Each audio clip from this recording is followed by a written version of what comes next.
कल्याण डोंबिवली महानगरपालिकेमध्ये माहिती म्हणून भाजप आणि शिवसेना एकत्र लढणार का यावर आता प्रश्नचिन्ह उभं राहिले।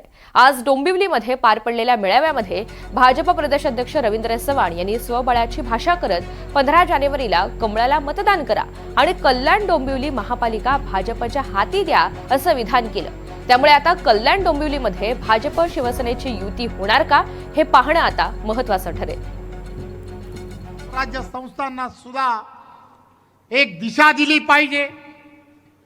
पूर्वीचा काळ तुम्ही पाहिलाय, देवेंद्रजींच्या नेतृत्वात देवेंद्रजी नेहमी सांगण्याचा प्रयत्न करतायत, मी कोणावरती टीका करत नाहीये, मला कोणावरती टीका करायची नाहीये, परंतु या स्थानिक स्वराज्य संस्था चांगल्या विचाराच्या असणाऱ्या व्यक्तींच्या हातामध्ये, चांगल्या असणाऱ्या विचारांच्या असणाऱ्या पक्षाच्या हातामध्ये म्हणजे भाजपाच्या हातामध्ये द्या।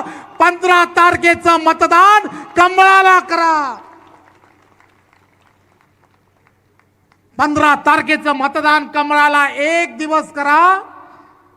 5 वर्ष तुमच्या सर्वांची जबाबदारी, 5 वर्ष तुमच्या सर्वांची जबाबदारी मी देवेंद्र फडणवीस म्हणून घेईन असा सांगणारा कर्तृत्ववान मुख्यमंत्री आपल्याला लाभलाय।